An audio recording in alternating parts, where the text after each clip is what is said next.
Les espaces verts, la main droite et gauche ensemble. Au mois de décembre 1995, j'ai envoyé par courrier mon projet des espaces verts au maire de Saint-Georges-de-Didonne. J'ai postulé pour un emploi à mi-temps dans les espaces verts au sein de la mairie pour des personnes comme moi qui sont au minimum sociaux, de façon à pouvoir assurer un revenu complémentaire à leurs allocations, et de permettre un retour vers une activité salariale, pour ne pas rester inactif et rendre service à la société. Le 7 février 1996, le député-maire Dominique Bussereau m'a envoyé une convocation à un concours de l'État pour que je me présente, mais ce jour-là je n'étais pas disponible car j'étais présent à un festival à Royan pour raison salariale.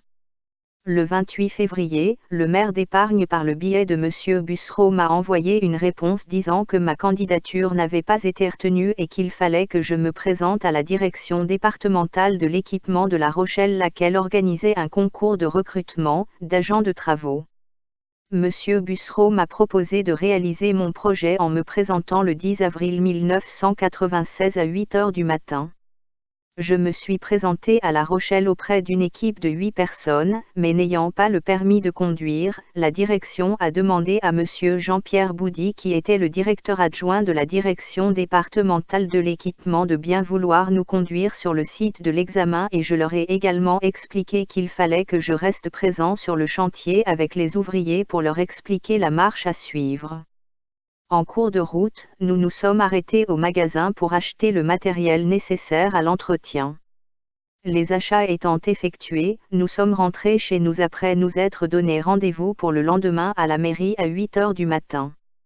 Le lendemain matin, nous avons effectué notre premier jour dans un parc à l'état sauvage de Saint-Georges-de-Didonne et j'ai démarré le moteur de la débroussailleuse et tous me suivirent. Je leur ai expliqué comment travailler en sécurité tout en pouvant effectuer du bon travail. Pendant ce temps, M. Boudy est parti dans un garage pour faire repeindre la camionnette en vert avec le nom de la Société des Espaces Verts inscrit dessus. Quand M. Boudy est revenu sur le site, il a vu que le travail avait bien avancé et que l'équipe était motivée, et il a également annoncé que mon projet était louable et a dit à toute l'équipe que le projet était de moi et que j'étais le chef d'équipe. Au sein du travail, moi et mes collègues avons noué des liens d'amitié et nous fréquentions même en dehors du travail. J'avais leur respect car ils ne voyaient pas à travers moi un étranger, mais quelqu'un de très sociable qui n'a pas hésité à venir vers eux pour les rencontrer. Mon contrat a pris fin le 7 octobre 1997 et mon projet a été adopté sur l'ensemble du territoire français. J'avais d'autres ambitions à réaliser par la suite. J'ai laissé ce projet pour les autres et j'avais mon combat à poursuivre.